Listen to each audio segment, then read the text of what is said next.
Enye Yesu Kristo. Is Jesus Christ. Madakbene. Hallelujah. Madakbene. I will take it.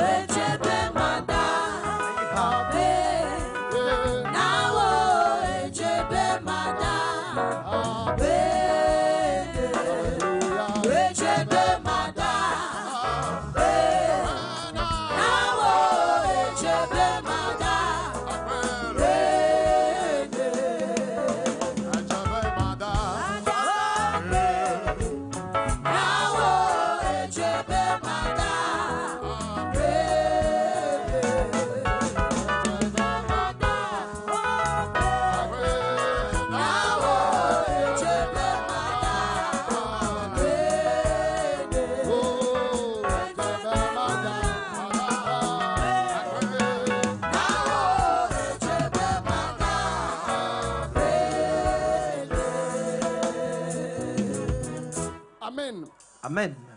Listen to me, please. There was something in your breast, now it disappeared. Bring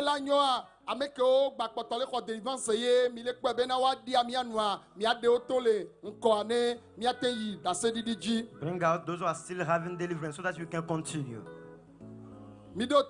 Listen to me. There was something in your breast, now it disappeared. You were not seeing. Now you can see and listen, hear me. You couldn't speak, now you are speaking. You couldn't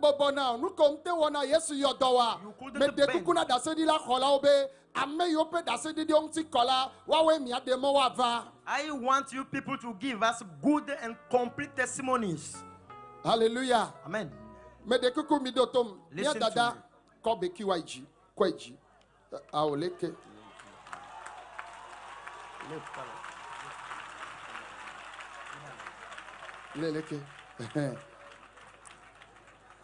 Fifia. Hallelujah. Amen. Hallelujah. Amen. Beki anga no kenkume na ola laissez sia. Fifia de. Mi le kpebe beki la lo menao. Nou ke va le jo. Ken bebe ki va la lo menao. Papa ndeku. Pon pose se de micro ne gogo nu bone. Hallelujah. Ndimata kumali we troya. E wonu ga onam. E baba me bebe na nkele Dubai. Dubai. Okay. Dubai mle enmato dinam aliye le don ponam. Aliye le don ponam. Nde kuku la ton don in kop vitu kuide we ya. Enyo. Kale to ponam so ebe aligbalwe. Yovo wakaka etikona o kotike mi mle Dubai o. Yovo jagbagba le Dubai kaka eglo. Eglo poe. Okay. Eva globe le kae info ngate le tite o. On ngate ba le tite o ba ti anyigba. Ela ten wo penene alo reti ne keye o ba ti anyigba won. Ele na fu mo ya. Reti amasi de keya. Okay. Mtala le pododie. O ba tana le pododie. Se danene. Sigbe danene. Ye dolela ye na yo gbo. Dolela na so do da Togo. O so do da Togo. Comme ça le kam kukuno na avion menene a. O so aussi ga me kuku l'avion menene. Yo va do Togo. Ye va do. Ko gbovan keke nene alo le tinene ya. Mbaba ya mlo 2 mois ya. Le ti vewe ya. Vo nene kpo dolela gba kpo tolenti o. Le won va ti tokwe. Mi fike. Tokwe. Mi tokwe. Un mois le funu. O un mois le tokwe. Vo nkpoto yo. Ken gba yo la ko so va fi ade leke nono me ole o. Keko ma va fi a. Kurazada. Beke am le son. Beke am le gbem. O le beki am ve a. Yo le son. No mle beki o maten son. Maten son. Okay. Maten boujo. O maten boujo. O maten wonde pe o. Okay. Ole na sina we. Ame tutu na ntina. On ba favio la. On ba favio de mama. On ba favio de. Ame le na sina o. Ame tutu na ntina o. Ye kemi va dogbe da fifia. Mkpebe na odasi beki awon to le pudu le funu le faviande le keye o pala o medo fifi la te glonamo. Papa ma bo la blowa. Muhaya. Ohaya. Muhaya. Ohaya. Ohaya. Bipo asikpe na Yesu e. Clap for Jesus. Amedela no fie ma posi bena Yesu a. Clap for Jesus. Efia be Yesu be futa onye. Are you an enemy Edoke of Jesus? Yesu wa mu Georgina ode. Are you not happy? Buene Dr. Yesu Put Christo. your hands together for the Lord. Dr. Yesu Christo. Dr. Jesus. Hallelujah. Amen. Yes. Yejina de Gome. Yes. Our mom says that she's living in Dubai. And at a very moment,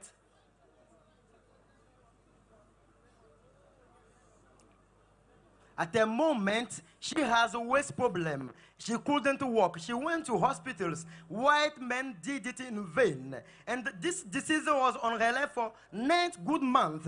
And after she came back in Togo some days ago, and when she came back, before taking bath, someone will help him. Before sweetening her body, somebody will help her. But today, during this crusade, while coming, she came with these crutches. She couldn't walk without the crutches. But during prayer now, she's saying that she is completely, totally healed. She can walk easily. Clap Jesus Christ for this wonders he did in our midst. Hallelujah. Amen. Oh, well, Dumbai, yovo de dokpo. They try it in Dubai in vain. Podoji beba leson. She's now walking on Also, adoda her sigba mekuku nene. stomach. She was sent here on the airplane as a dead person. Dake Yesu Christo a. But Jesus Christ E yodo ile wetoya. healed her tonight. E yodo e. He Mama, healed her tonight. mama, zo ifunu makpo. Walk forward. Zova, trop zova. Come back, Trop please. zova. Come back. Putu, tikpo makpo. Jump. Hallelujah. Jump. Amen. Hallelujah. Amen.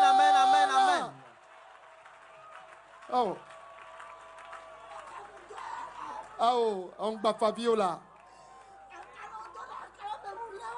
Akalo donawa. Odo akale de podoji nawa. Ken gbaye olatim achi atechite alebekia. Odo akalo noye.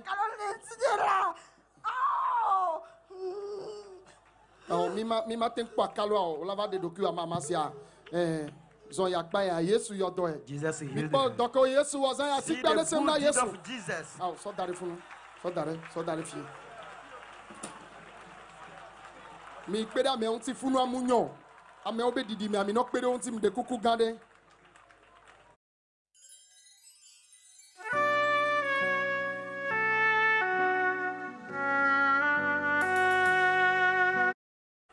Hallelujah. Amen. Mi dotom mi Listen pebe to na ameke ole bekida sia wa o de pe to va fi evoa. Ame gede o le dopo me vi gede o nku gbagba. Eto kuku adetutu ekula no me ejibe do kemi dogbe da voa Yesu yodo wana ola modome vo mto va mde kuku dodo ki okpa no podo yo angba on pe o jimona vanko kakami agbo le fie jimona va zova You notice that people that are ameke podo yo la modome dolele kom le yoa on gba on pe one tova if you are healed, come out. People suffering from various diseases, if you are healed, come out. You notice that people are here are with crutches. If you are suffering from a disease that was cited, come out and testify. Hallelujah. Mama in COVID. Fifia mi le kpobe o lebe kidasi lebe ki aleke le. Mi le kpobe o lebe kidasi nu keva wo yo lebe kidasi o. Hallelujah. Amen. Wakafu Yesu Kristo. Amen. Ela bena bebe sese yo nye jiji bago. Na de Yesu wana. Nye mate kule nye no jebe makafu ya doedeji. Na globe epe mi yo ya. Mi do tom la midasi mi de kuku.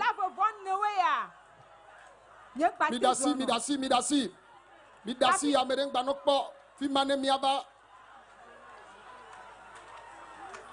Le Yesu pen come. In the name of May Jesus, may life come into your feet. May life get into your feet. Walk in the name of Jesus. I cast paralysis. I cast paralysis. May a new power, a new strength, a new strength, a new strength, a new strength.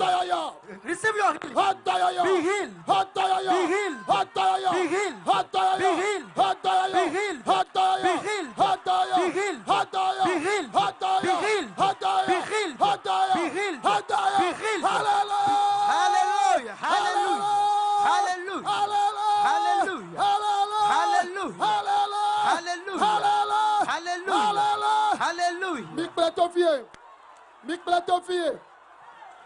Hey, let Yesu ben coming. In the name of Jesus. Let Yesu ben coming. In the name of Jesus. Let Yesu ben coming. In the name of Jesus. Let Yesu ben coming. In the name of Jesus. Let Yesu ben In coming. the name of Jesus. Let Yesu ben In coming. the name of Jesus. Let Yesu ben In the coming. name of Jesus. Shaba ba ba ba. Shekabrayandarabaya.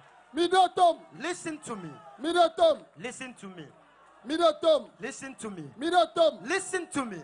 Enye blema mau. He's the God of ancient days. Metro. He does not change. Melejatro. He will never change. Ale wolela. The way he is, Nerema ko he gale. will still the same. Let Yesu ben In coming. the name of Jesus. Let Yesu ben In coming. the name of Jesus. Let Yesu ben In coming. the name of Jesus. Let Yesu ben In coming. the name of Jesus. Let Yesu ben In coming. the name of Jesus. Let Yesu ben In coming. the name of Jesus. Mashataya. Shekabraya. Lembo shende. Lobrayanderebaya. Yesu Kristo. Jesus Christ. Ome wona nu chira kpodio. You don't do anything at short. Menya eku. I cast death. Menya kribo kribo. I cast paralysis out Le nyonu ya ba in gbeme. the life of this woman. Nyonu ya ne dogole kuba lo me. May her she come out of death. Ne hodo yo yo. May she be healed. Musana do apo me. May power come into your feet. Dogola da kame. Come out on the coffin. Dogola yo do me. Come in the tomb. Le Yesu ben In coming. the name of Jesus. Mashabraya. Shekabraya. Bom. Bom. Bom. Bom. Look at Hunkuna me, bom. please. Open your eyes. Hunkuna bom. Hunkuna bom. Open your eyes and look at me. Yesu Kristo yodo. Jesus healed you. Zoe funua makbo. Walk and go there. Zoe funua. Walk. Allow her to walk. Zoe. Allow her to walk. Zoe. Walk. Zoe. Walk. Zoe. Walk. Zoe. Walk. Zoe. Walk. Trova. Walk. Come back. Trova. Come back. Trova. Come back. Trova. Come back. Trova. Come back. Hallelujah. Amen. Praise the Lord. Hallelujah. 2023. 2023. Musio nyatro. Your story has already changed. Nebe musio nyatro. Your story has already changed. Musio nyatro. Your story has already changed. Mama, nanyi le funwa ne miakwa me ya miakwa. Ni parenti ba nanyi sia. Mi yeji. Mi de kuku miakwa da sedidi. Etonde okone miakpa le game anti mi de kuku. Let's take a Mi de kuku. testimony. Dodinesi. Mi de tom. Hallelujah. Mama, nuko lagbona mia. Dolele kele nti oyo valele bekio. Nyako jincho vi me anyi mo kpo jincho kpo. Aola. Fe ko me se na ndue le ntinyi. Midoto. Epu ma due le ntinyi. Emasi ele nti o. Epene na enye ya. Emasi awo jin kaka pe blave. Go jiwa. Pe bla ton voix de me ya me le a. Ole 56 ans ya. Ye ole kpe funle emasi ba lome. Emasi aye ba khwa fo la siwa. Ye ba na o ba kpribo. Obo fu ya o keke wu. Obe jimefu wawa alifu odu. Odu. Yo va les obekiji. Tago ni me keke nya bi. Eto ya Etago me nya bi. to ya me anyi me se na mu de. Eto ya dusi betu ang basenanu na o. Me se na mu. Epene ne wa ke eto ang basenanu. Pe bla ton vo ve ya. Epe blato vove ya. Ye to a ang basenu na Me okpo. se na mu le mo. Fifi ake mi dogbeda. Oh. Odasi bekia. Gaka me wato beki lele o. Beki lele fia, me to beki lele, a to beki agba ke me ikonjo ti. Aola, yopi akpo la game anti la Ma mama. gro be fia ma ton ya. Et puis aton ya auto beki lele. Et to kuku aya le pe blato vove. Bla ton vo. Voke mi dogbeda fifi a odasi bekia. Ke ye o cha ole zon. Fifi a ole senua. Me le se mu. Ole senua. Ole se mu. Tout et to ya salo tui eya au. Eke senanua salo tui. Leko yo now. Nko ni to. Que no ajo a Janette. Hallelujah. Amen. Que non, ajoa Janete. Fika o sova fio. Me cho mi afiare nyigba. Afiade nyigba nso. Church ke o yi now. Assemblée de Dieu. Ezaya me Yesu Kristo yodo. Amen. Amen ne poasi pe na Yesu May Kristo. somebody clap for Jesus. Epe blaton vo eve. 32 good years. Eye mama beto dusi metoku. She couldn't hear of her right ears. Yesu futuane. Jesus opened her right ears. Hallelujah. Amen. Et puis à matin ya belele beki. 5 years ago, she's holding crutch. Nemele beki matenzo. Without crutches, she can't walk. Vo Yesu yo doane. But Jesus healed her. Ezayala. Tonight, Ewe na mede. he did it for someone. Tawa bengti nyanga etro. Your story also has changed. Nyemle segbe ola. I can't hear your voice. Ola fiya mebe onti nya otro. Your story has changed. Hallelujah. Amen. She also said that from her birth she was suffering from sickle cell disease, and that make her paralyzed, and she was feeling pain in her backbone. But tonight she is completely healed by Jesus Christ. Put your hand together for the Lord. We bless the Lord. He healed in the past. He is still healing.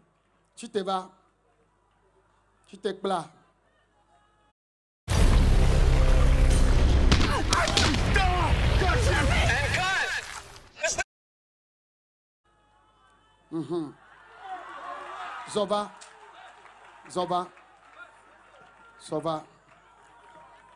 Amen.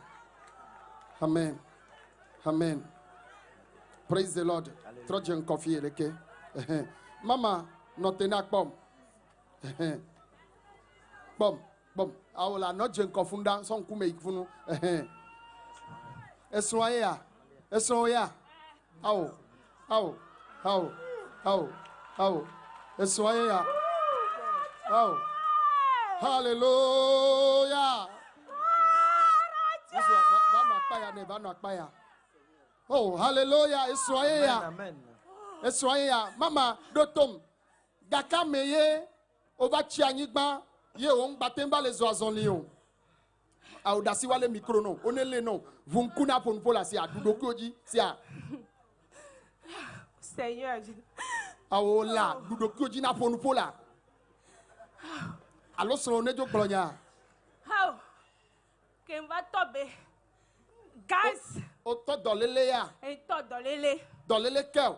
Ha. Hein? Ne yi kondia. Oh. E dopo lena. Edo. Boyo lena. Edo lena. Ko lena. Mi wana analyse. Mi wanu sianu. Ne mi wa analyse ebe o. De pepe mu. Mpana de pepe o. Mpana de pepe o. Aw. Okay. Ah. Fifia. E pene ne wa ke dolele je gome yo le analyse no mle pon de pepe o. Ke dolele ale kakare ndo to gbera Awo mbe na de. E pene ne ye wa. Ye be je gome na o. O 2 ans. E pe ame ve ya. Okay. Ye mi konji mi o kaka iglo. Eglo. Ye o va chi anyi gba va to be ki zazale e la no si be pene ne wa. Ke ngbe va to be ki anyemu wa sidan o. Awola e nyakin le bi o ye nti o la donam. Mbede. O va pere ka ye wa to be ki zazala. Nyakin bi o adon ti na sia. Fifia ko to be ki zaza pere ka wa o ngba ten chi na te o. Santi wona mi wona radio. Wona no Mbede. Ntite. Zona Musegbe agbe ke mi se o. Efo to mi nya. Enya jo. Voilà. Mais Fifiade, elle a tendo français. Fifiade, ok, mi gbojide. Fifia, ke mi do gbeda de ta o Fifia. Ye o chite yo le zon yo dasi bekia. On baten zona. No mle bekia. Ke gba mvasi anyem zona o. Zona. O home nona. Vinha vitukwe ayina gaze vinha va ko adido nyem tona tuma isi le pa me chao. O mate isi le pa lo me. O home nona gagba me le na si. Gagba me o koko na odo le na si. Le na si. E viwe lona gaze na. Eye lona di dona. Voke yo va wetre ami le dogbeda Yesu Kristo yodo. Yesu yodo. Asikbeda Yesu Kristo. Put your hands together for Jesus. Enye Yesu vai.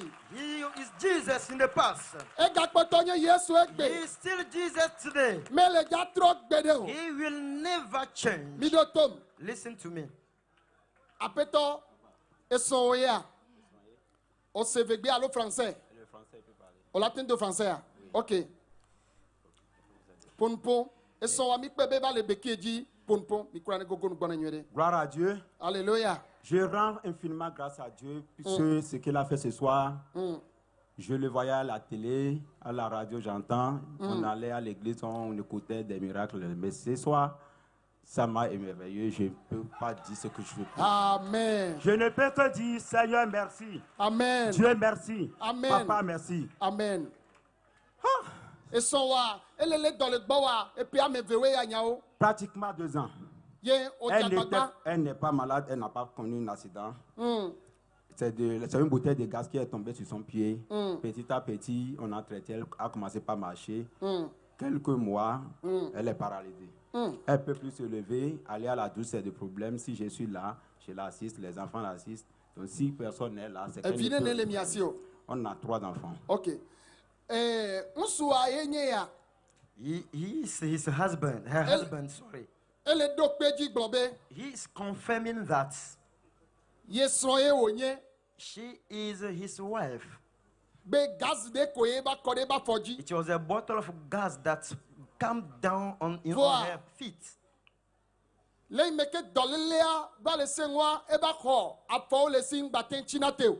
in the progress of the sickness, it took her feet. She couldn't stand up. 2 years now. Before urinating, she can't go to the toilet. She can't go alone to the toilet. She can't go and take bath. She can stand up without crutches. And we saw it right now.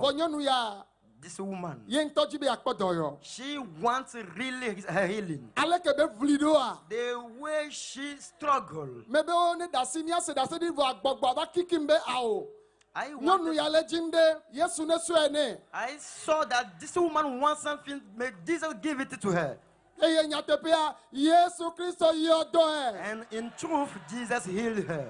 Put your hand together for Jesus. Hallelujah. Amen. Amen. Amen.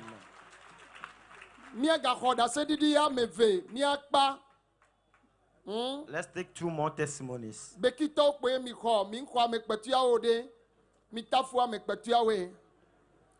Cheat other people because you want to take people from of catches. Hallelujah.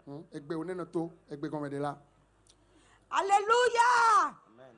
Alléluia. Mama, mikbebe ova le beki dasi epenene ya keye ova to beki leleo. Nyake mbiowa adwenchi na pepepe ne miajo kaba. Pereka bitia menye ya. Epereka lesese de le beki leleke leleke. Aloya de kare so leleke. Pereka bitia menye ya mdo asida la sigame. Odwa sida la sigame. Mzoto mogo me vale yikwa hunva tu. Tu afoya de kanama agbale tana agba biba ideke e ya ngele kaka champa mu je klo lo wanko mo ma me be ba mu zojinyo va afoya ngele kaka champa fi e ngele de ye o ba do akalo now e mu do akalo va e fu am cha wa o se na veve so kaka pereka wa tu afa me kaka klo kaka no adui ye beki ko ma ba fi e do chavia e klo le du kaka mu de ko zozo le zo jaja le to mo de mo aba ko le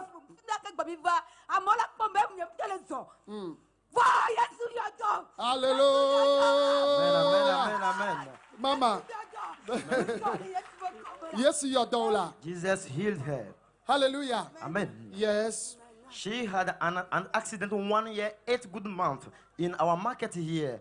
And she was bashed by a car and her joints was fractured. But tonight, before even coming here, she has difficulties in walking. But tonight, after prayer, Jesus healed her completely, totally. She can now easily walk. Put your hand together for the Lord. Put your hand together for Jesus over her life. Amen.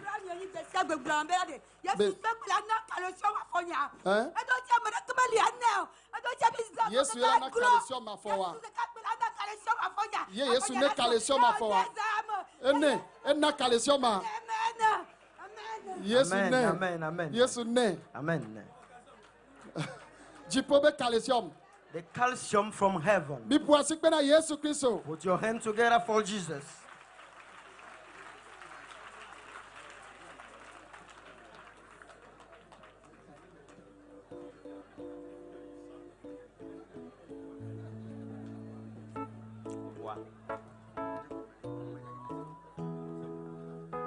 Oh, praise the Lord. Hallelujah. Who are happy tonight? May I see the hands of a blessed person. This is a night of miracle. Amen. Amen. Amen. Alors le frère tient à remercier Dieu en ce moment. Et avant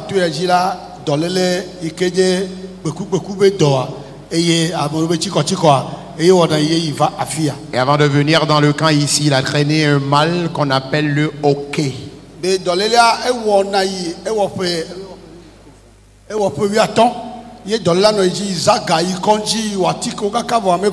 Durant 15 ans, il a traîné le mal, il est allé à l'hôpital, il a pris des médicaments, mais toujours ça n'allait pas.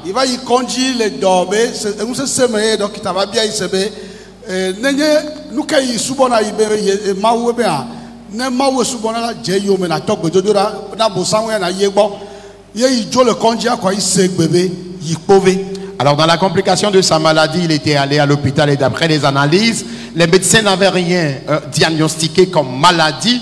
Et c'est là ils lui ont posé la question à savoir, es-tu chrétien ou fétichiste? Il a dit, je suis chrétien.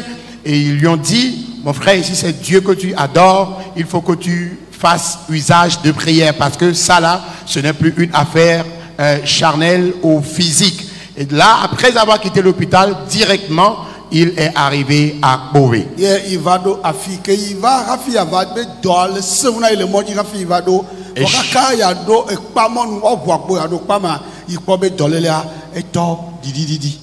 Chemin faisant, il récidivait mal cette maladie avant son entrée dans le camp.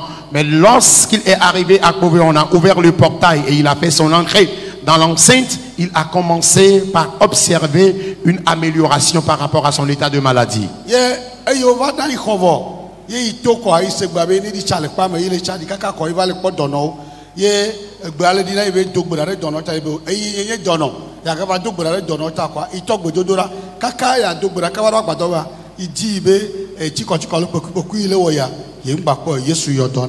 Alors, lorsqu'il a fait son entrée dans le camp, il dit, il a constaté que le mal a commencé par s'apaiser. Il a entendu une voix qui lui disait de faire un tour sur le site. Et pendant qu'il se promenait dans le camp, la voix lui disait de prier maintenant pour les malades qui sont dans le camp. Et il s'est dit, oh, moi je suis malade, je suis venu avec un mal. Et on me demande de prier pour ceux qui sont là. Il n'a pas désobéi à cette voix. Il a commencé par intercéder pour les malades qui étaient sur le site. Et jusqu'à ce qu'ils ne viennent s'installer dans le temple, il a constaté que le hoquet qu'il a traîné avant d'arriver dans le camp, le mal a disparu.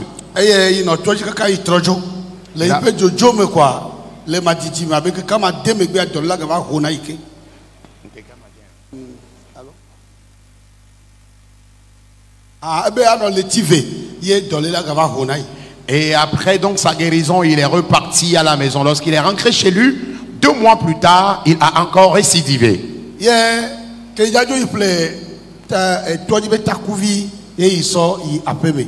Avant de repartir à la maison, il a acheté le mouchoir de ce camp.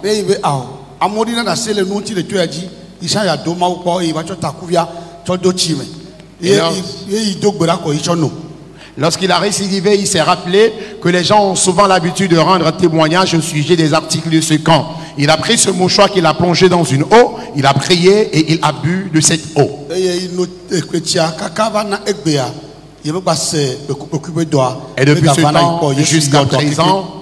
depuis ce temps jusqu'à présent, il a constaté que ce mal a totalement disparu. Le Seigneur l'a définitivement guéri. Il souffrait aussi d'une maladie qui était l'hémorroïde. Il est venu dans le camp.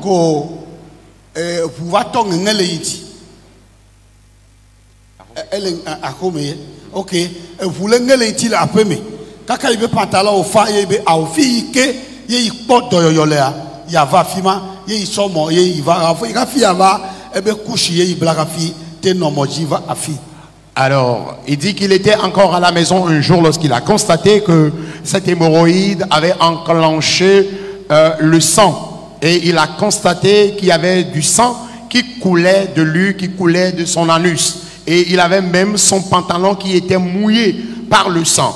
Et rapidement, il s'est rappelé qu'il doit venir dans le camp ici parce que c'est ici qu'il a reçu sa première guérison. Et avant de venir dans le camp, il dit qu'il avait porté même la couche des femmes. Cette couche-là que les femmes ont l'habitude de porter lorsqu'elles sont en menstru, c'est ce qu'il avait porté avant d'arriver dans le camp. Et quand il va, il est arrivé, la prière était en cours. Quoi, moi pas m'appelle Gododora mea. Et dogbera kure dolele o takakawa dogbera voa. Ye gazette yi, voa il est vomé il m'a donné la bé. Les ino les wala yi bene bia yi gazea e vula va kore gazea me. Quoi ye ichomo yire e bemera gazea yi bia yi lo quoi. Ye mba ko vule ko vuile ko le tika fiva e voa e noté. Tu imagines va na gbe Yesu yo koko be dolelia nai. Alors lorsqu'il Amen. Amen. Et lorsqu'il était arrivé dans le camp, l'homme de Dieu était en train de diriger la prière et il avait peur d'aller aux toilettes parce qu'il se disait que lorsqu'il ira aux toilettes, il va encore déféquer du sang parce que d'habitude, c'est ce qui l'arrivait. Et lorsqu'il a suivi la prière jusqu'à la fin de la prière, il a senti le besoin et il est allé dans la brousse. Et lorsqu'il est allé dans la brousse pour faire les selles, il a constaté que les selles étaient normales, il n'a pas déféqué du sang. Et depuis ce temps jusqu'à présent aussi, il s'est senti complètement guéri de cette maladie. Eh bien, il va le parc de gamin, et pour nous, il était venu dans le camp dans les périodes de la Pâque. L'homme de Dieu, après la prédication, parlait un peu de l'envie. Et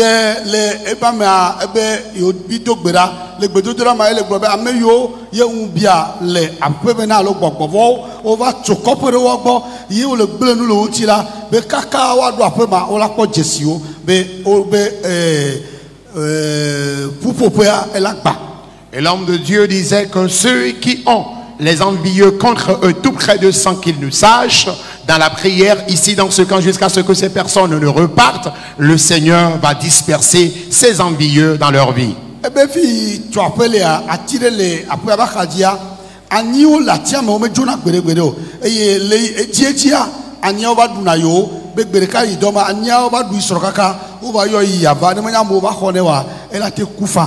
Et il dit juste à côté de sa maison se trouvait un arbre qui contenait des abeilles. Et toujours les abeilles étaient donc dans cet arbre. Et un jour, il n'était même pas à la maison. Les abeilles ont débarqué sur sa femme. Elle a été sévèrement piquée. Et c'est d'autres personnes qui sont venues au secours de sa femme.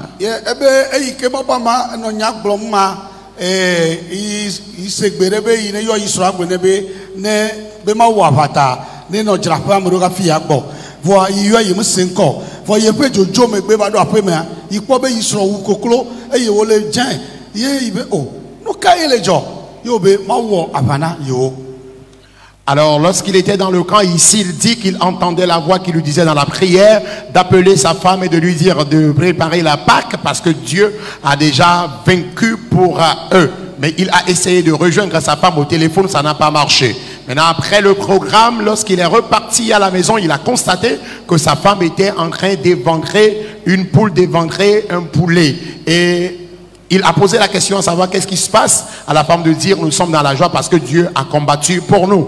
Et il est bien nous quand les nous dormait avec Garekam Mawa be ayade ba po ye ati keme anyaolea naneva le sibe ne va le atia le vuvi edu makea anya gekudo be agba e yo jani ko anya o kukeke fifia e yo le pojijobe yo la pojijola be nui ne kukina yo le apamia mawu dejo kwa ijiri adakpe na mawu e ya katata be donyo yo mawu na ye ya ta iva be adakpe be amo gbona be o danamo Yehova dina da selefi o me danamo yi toke le fia o me dayo mawu wo dona ile to yaji ye iva le dida se e se iva na fia mawu duna jina igodo ta akpe na mawu lo. Amen. Amen. Amen. Amen. Et lorsqu'il a interrogé sa femme lui disait que le vendredi, pendant que l'homme de Dieu était en train de parler ici, de parler de l'envie ici dans le camp, le même vendredi, autour de 13h, il y a eu un vent violent qui a soufflé. Et c'était comme quelqu'un qui a tenu l'arbre qui était juste à côté de leur maison et qui a secoué cet arbre. Et les saïms d'abeilles qui étaient dans cet arbre est tombé et les abeilles ont désormais disparu de cet arbre. Et c'est ce qui constitue leur joie. Bref, il a constaté que les raisons pour lesquelles il est venu dans le camp ici, par la prière, le Seigneur a combattu pour lui, le Seigneur l'a toujours donné la victoire, et il tient donc à témoigner toute sa reconnaissance à Dieu ce matin. La plupart des temps, on entend des gens dire qu'on a loué des gens, on a sollicité des gens pour venir rendre de faux témoignages. Lui, il dit que personne n'est venu le solliciter pour rendre un quelconque faux témoignage. Ce qu'il est en train de dire ici, c'est ce que le Seigneur a donc accompli dans sa vie. Lui-même, il a vécu cela et il tient donc à partager publiquement son témoignage pour prouver aux gens qu'à travers ce camp, le Seigneur se manifeste, le Seigneur guérit, le Seigneur transforme des vies. Adjira kafuma odonu chewanonta. Ni mauano chevakbame ni kongi mauano. Chimvanele Rwanda mele mars 2024. Le 27. Le 27 mars 2024 et de l'Erenva dans l'élection. Et de l'élection va y comme Popoki. Ne Popoki sont là ne le secrétariat la Bodida assis. Audrey Machuo Zankeke Chiko. Et dans les lèvres, il a 17 ans. 17 ans. Il est wano, les koshila de kame, alors le chide kame a washi bezene hao. Koshila de ka, ou le chide ka, evanodine evangé wana koshila de ka. Bohi mino, bohi donote. Ye como chikeo, nzanchike eglo, les 2024 mars seulement, il y a pas non sensende, et il doit te regarder les mieux du mais, bénéo zovio. Au Pongbo, et puis analyse au plein, analyse au bio, mais analyse au plein, au mot de Pondeo. De tout le bas, Google, que moi d'ailleurs, ni c'est ne mo citoyen, ni moi. N'est pas beau santé, n'a pas adra de bé, n'est ma oué c'est non, n'a pas ma ou l'ogbo. Pas mais un soleil, il belon non, soyez pauvre. Alléluia. Amen. Les maou comme vi me tient à une photo et parlons nous, parce que ewa wang quelqu'un l'a dit coco. Bon oui, il désolé que dit, il va doler. Et pas mon do quelqu'un na roi sécurité roi bonado mais ils étaient quand même torté dodo. Praise the Lord. Alléluia. Alléluia. Alléluia. Et toi et tedo vivi imo vode ya ni mien ya ya.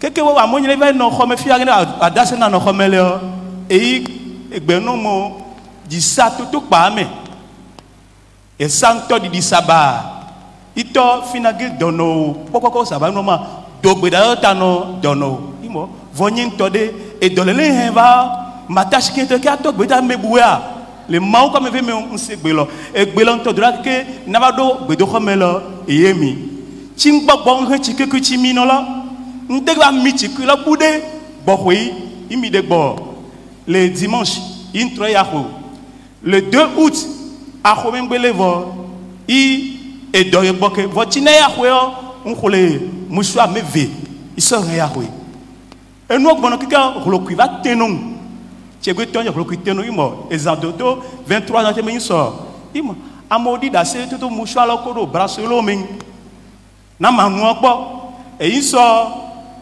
muswa vilo iso do eshime iku kujo pa me iso do shime itogba mo yesu won na mo khonu kunu tuto enu cheto meso so to chajio enye chanagbo avari dase soso weno tonu chinu shilo keke bana na egbe ndegba se po gbere o. Amen. Amen. Amen. Enu chi pachang le no pa kwe o muswa lo nsojo na shinyemolenya enyi mi sofia e sojo no gbedo nyanyino me mva to muswa ji kwa ndegba pe o sini nyoleke e va to mo ndo akpo muswa lo muswa venon ye e so wade e do elo de e jika we tra po do le lo ke a imo ajikure nda e po ke kwa na negbe ndegbe se kpo gbede ke mi lele yo. Amen. Bokwe na ya khwe yo. Le vendredi là, papa do gbede Canada. Il est bokwe adugame eso rachedino souvent mo e dino de dino kala mo la lomeno maou la lomeno lo tantang. Bonogbe do e khwa nu khusoso mbianu. Ah, inu mbiala khu khano medeo iso khwe dono I o de nyao. Vono keke waso le do o ado khwe o wa kponu kunu de ajo. Amen. Afina gen tu khwe do achideka la khano akhwelo enyo va tre agbaloji keke etenomi des fois be de kai domaine mo so ya ko be kenada ko metuo enyo ti ashinye keke mebwe va hooligan ah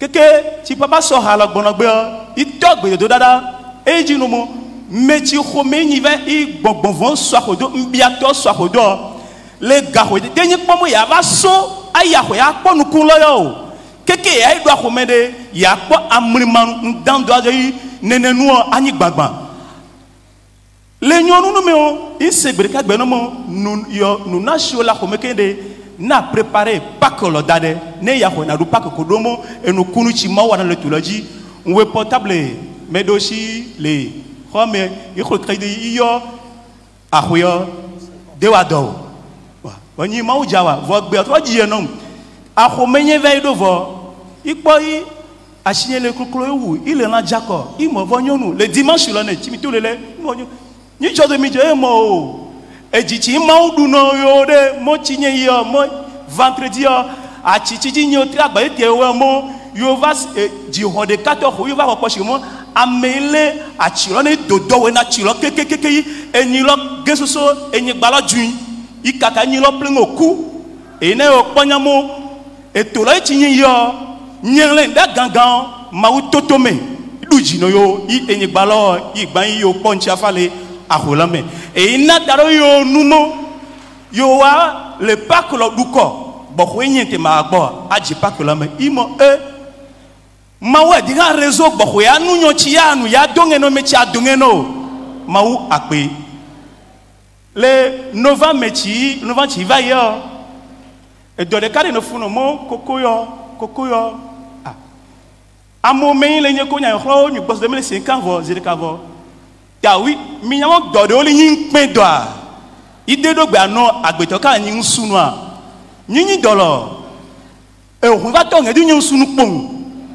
keke tawi fa no jetre mo o dosha e yin be to la wo me do ite so keji keke na da ko me nya so ke ifa mawu ina vonya wa na troyi si na gen pojiro le toje na we troyi toji va toloji et to va keke mi adegbo séance vendredi koro samedi ebe ke igbo na kushi ibla nyawo chingbogbo nyawo kushi imbla nsubla no kusha ka kushi nyimbla praise the Lord Alléluia.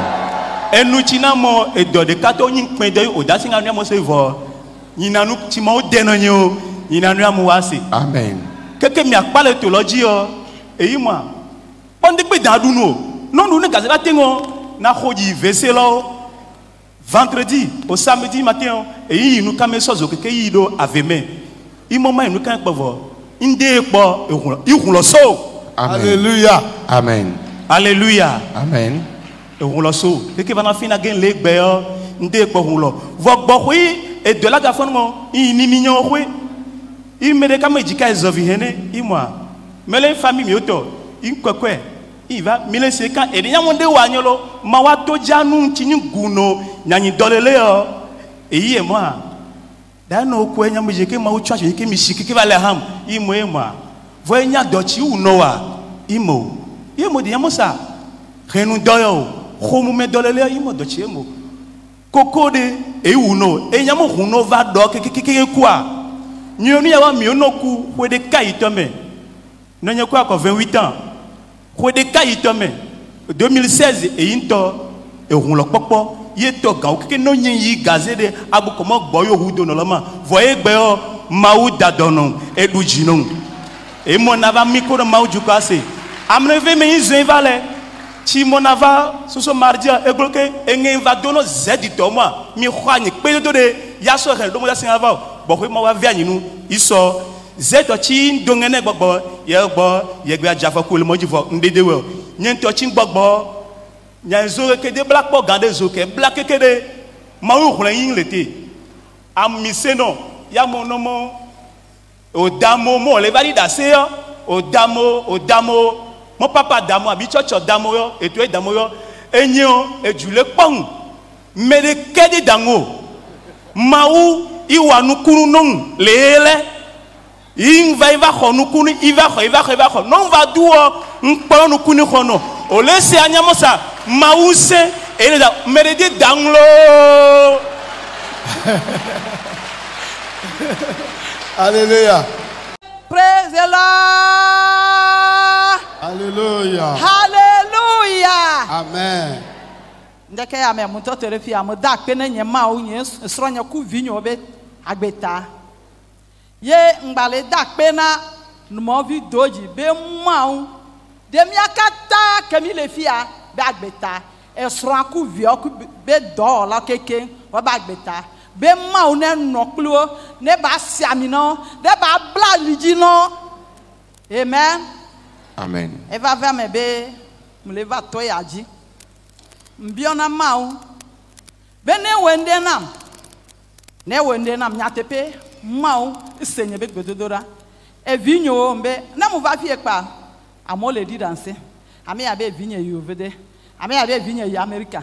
Ye mbe aw mau no video jibe mau. O ma wona ncha na ene a. Ade vinyo ameve pe nyam ji sugbolo. Ameve nam nyatepe miato na biba mi ja bi ondede mi abi osugbo.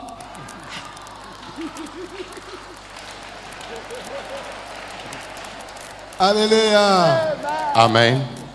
Quoi 2023 e vigne de ka pasasron do eyi yovode 2024 a e vigne adomle a e chadu loto visa.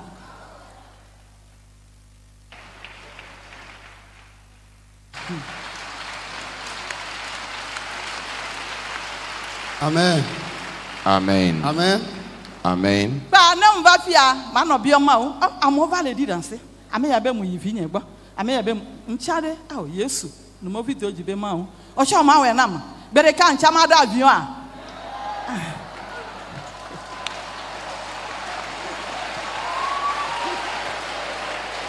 Alléluia. Amen. Ye ba va me be e vinya domle ya edu le to visa ke edua ye be va fie e yom nyam le pagala e lolom ye be yom be mama oh o ma va mi ayi toji a ye mbo oh do blam tade yi bo oh ne ya de nya ke ja glo na no mo vi doji be ma o be no ya de gloleke mi mo bo le jibe no hunu a no ya glo ne ne nya te pe me ke be va fia de vi ava pohla eni a Jericho ye be ngolonko ye to le fia ke ya over ido fike nyibe wona na visa ebe na ebe ido funu ye munyale ko po na no na over ido funu le bi okese o pa aw gbogbo ko ya ento never ho nyane nyatepe ko ya o mutesu minute de ka no ifunu ebe obi o na nya no munya dontia wala gem o vinya ya mula ho me pa ye be yombe de mama oh mia mutejijio musu minute amebe ohoyo ta ye entobe ke ne eva fia ne na mawu ona ehu abo na ye ya ne va podoa Yesu podo ne le odoa eba eni avosasa ye la savana ne ncha ma va di danse segele ka modina danse a eta moda pe na mawu miato evino nyono ne mi va mi ja bi onu pa mi bi osugbolo mi bi osugbo na ke bi osugbo agbe avino keke la ke yobo de namlo. Alléluia. Oh de mama gam po yi de voilà oh gam yi wa aga che bio ne be yi to ya yi cha bio la o to jo da yi la. Alléluia. Amen. Oh praise the Lord. Alléluia. Devia be le yamo be no. Vadina da sebe yovi de yovodea. Ichani ijovoa. Nebadi da sebe icha ivia e yovode. Eti mama vabe il a que dana maoube ekplo icha ivi yovode lo. Amen. Amen. Alléluia. Alléluia. Amen. Amen. Amen. Jajinam. Bon, eva mebe enya masom ni chachi benu mujana jinam sao. Dronam wa nyamnya chachi kamai tonte bela lo namu. Mau bawe eva to mau ba mereji eva yom yemba ko Yesu. Amen. Yesu akemba ko kwa me va ko Yesu le fika. Va ko Yesu le papa. Mo vi Joji Paul bo. Alléluia. Etenam Yesu. Enan Yesu ambe na te pe ma wo na do le fia. E donc ayem teji, em to gbe dora ji mbe nde dronam. Ne ma wa we na ma apa enu ke ma apa enu ke ma ne ma wa e nwa ba ke gbere ka kwa nko Yesu amasu tro ma kwa yem plehu. Alléluia. Amen. Oh. E nwa yem ple kwa em te kuku. Mpe kuku kwa dore ba vanam le kaka afide egale amega ke so dona ma egale ame signere. Bon ni vale wo dole to gande ji kwa. Ende ba ke bereka pamba yi e do ame nso e bunya to gare de amango ti gomeleke. Bon kapita kele wo do kunya kapita tamba so be mo so dare nchileke. America ni e titore o ya ba pleka o do karo ya so kaka bene. Ya so be patrol ke ya gbana gbata so be un gba so gare de gbonyeleke. Donc Lisikinya cha pere wa nchile funale amango cha gome. Ke katapira bale wo dole. Etuaji. Kaka kwa nchang bale wo dole funu kwa apa ko mba tosisi. O de vieux to patron nous kale joma. Kaka mavado kwa mbe be katapira wa ba etito abe kun katapira. Obe katapira jerai. Katapira jerai. No mama ke gbona ta ebunya be la lo la to gbare ame autoji ne munya lu ke ba wa e ba kala to fun le ke kwa ba gba etito abe un le fie le ke o kapita ke pere kapita be mo ke gbore ntinya katapira gba be mo kritikinya eso ebe gapo kwa so chichuro da kaka ya ba titera file da ke ngado le ke kwa hunye le ke kwa ba koto ti fun kilo Ndeke me kantio. Ndekpe mu ohunye. Mbe kembaro tereka nya kemto tereka kwambe na to mereke ava gbona papa nu mo video jibe mawu bi ava ma va tinya o da fa ma va akpene mawu lo e ma gba da si etu pa e ma jojina kaka nyemunyale ke mawu yo babe adakpene e ma va da akpene amen va da akpene mawu hallelujah mawu la gba to jonse e la gba ni agbejiji amen e la no ni agbo tegbe amen hallelujah on acclame très fort le Seigneur pour ça. Oh, praise the Lord. Alléluia. Amen. Amen. Il te fait. Mais on a mis une church. Wa ma va venir be e va ko Yesu. Et ma pa ma gbo wa ko Yesu le. Oh alléluia. Bon e ka se un be e ye ko Yesu méjì o va po ma pa me a. Ami be sino la ni.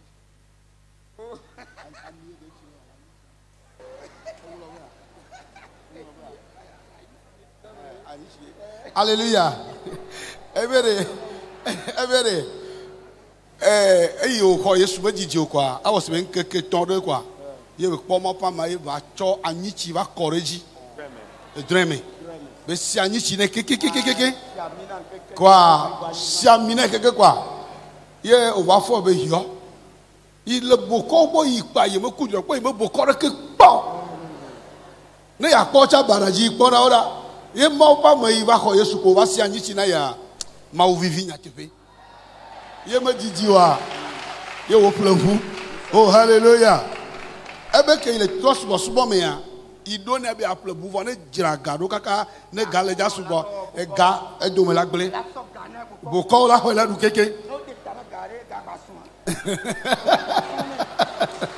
Alléluia. Alléluia.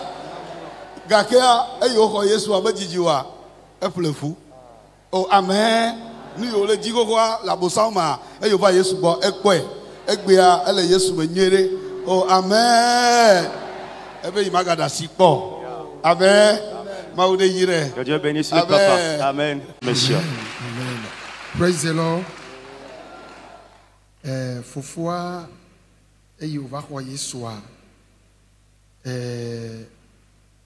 tafrache edode ye mi le jibe wa wona mi ye tonye ko kpona do be nya ugboa yo yueva ye mle gbone be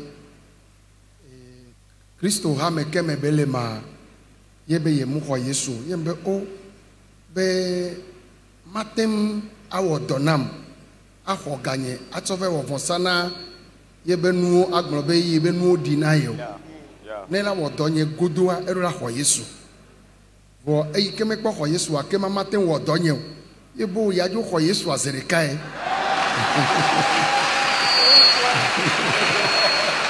praise the Lord yem be nyao ebe be eja hwen tonto a ebe ya hwe ye nyatepea e ho Yesu hallelujah ye ayi ho Yesu a fi wo tuna bana fi amia be anes le fima elate no church le fima voa ebe imakpo yi fima hado ya nova eto aji kengbo ta jona ple movana ta esroa ta frachi nyonu vele si yebe fo meto o jesi nyabe ewo nanu aye vodu le si ta wo gbone be nenye be nyatepe yebe ma wa kperenti evu kebele jigbere gbebe ya fre ne player yo chai wa trojime amen yeah hallelujah wa nyatepe nya leti todo me pepepea ma uyire prefoa